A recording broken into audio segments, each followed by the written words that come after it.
Cinema can offer access to hidden places, painting the screen into postcards from the other side of the border. Like last year's Bronze Horse winner, Winter's Bone, which took place in the Ozark Mountains.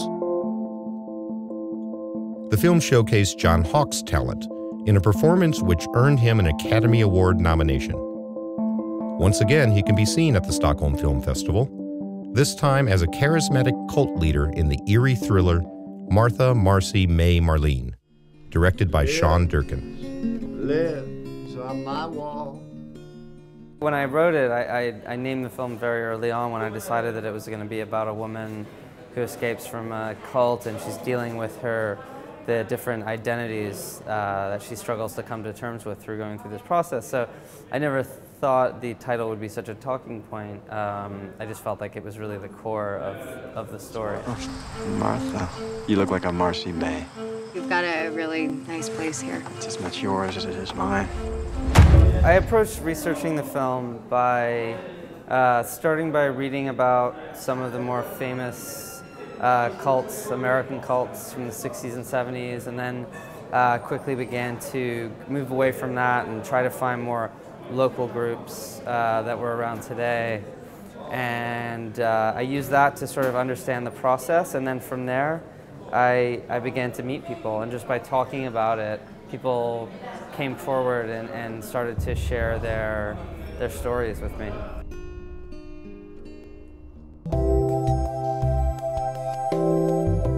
The Woods is yet another film where the story takes place away from civilization.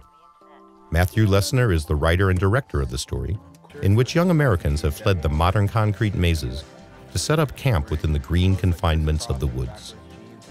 Their motive is to get away, but I think that I think the film is.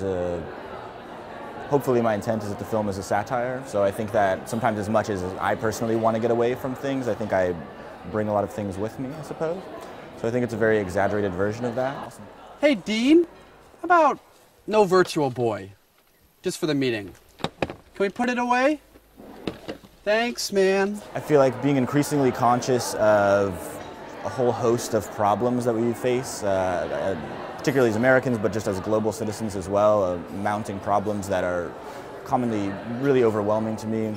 In America, over the last 3 years, where a lot of people know that things aren't good, they want something different, but they don't really want to do much about it themselves, so they put all their hopes and dreams onto somebody else, like onto this new president, but without really wanting to take much responsibility on their own. I feel like the first 3 years of this candidacy has sort of been similar to what's happening in the film, where it's like we've got this guy that says a lot of great things but is not really doing much of anything different than anyone else, and everyone's just sort of following along because they want something different, but they don't really want to take the steps that it would require to do something different on their own.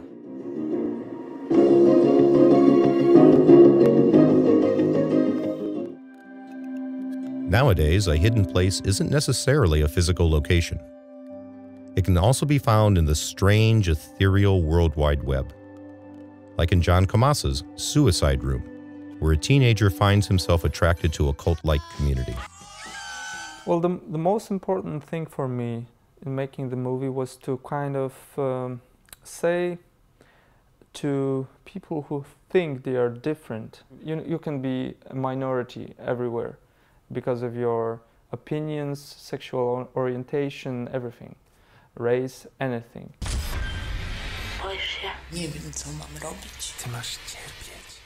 I wanted to show that kind of power in internet as a tool, and of course there are both sides of it, because you can be a star in 5 minutes in internet, and you can be destroyed in 5 minutes as well.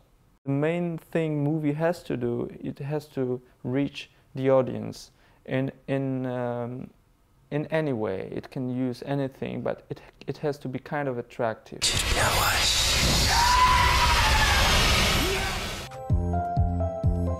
Here are some of the films playing on the final weekend of the 22nd Stockholm Film Festival.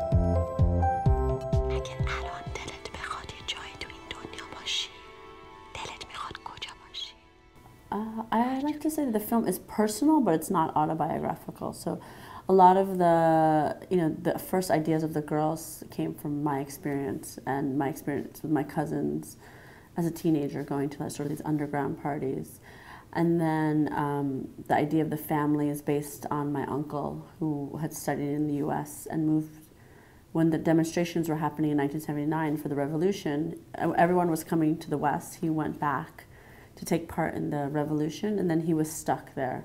And the film deals with how repression affects one liberal family. It's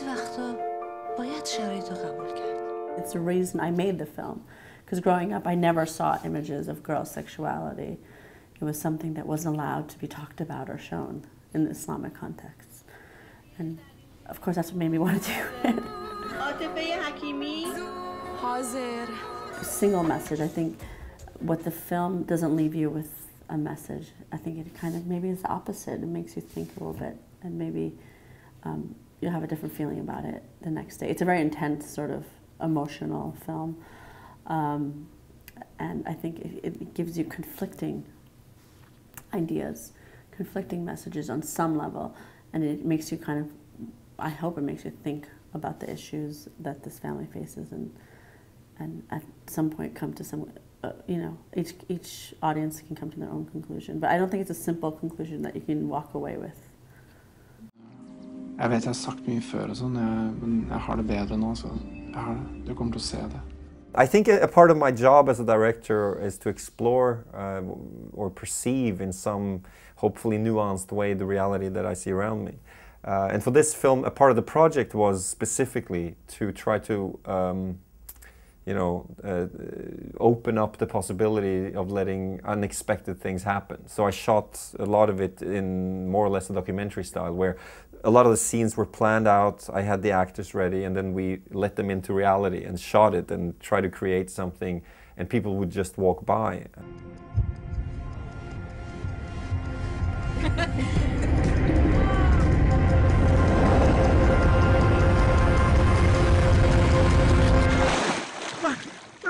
I'm asking questions about middle-class life, you know, existential questions. When I say that, it sounds very academic. I hope it's a beautiful portrayal of a city that I have a very ambivalent relationship to, Oslo. It's a film about loneliness, and I hope through this film I can speak to people about that theme in an earnest way somehow, and that it'll touch people.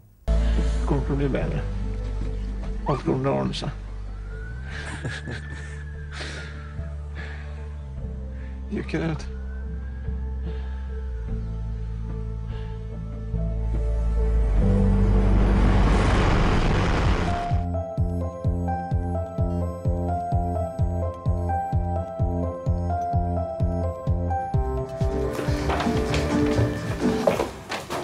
When we came to cinema, we thought we have to keep that fresh way to invent our own way of storytelling, of telling stories, and so we dance, we move, we don't see it a lot in the other film, but it's not a problem.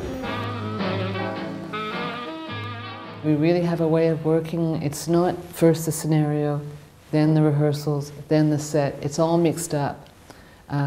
Already when we have ideas, we start visiting the cities where we will perhaps work in. We start working with the actors perhaps we will be working with. They influence our writing. Then our writing changes with the improvisations. It's all sort of like a snowball coming together little by little, right up until the end.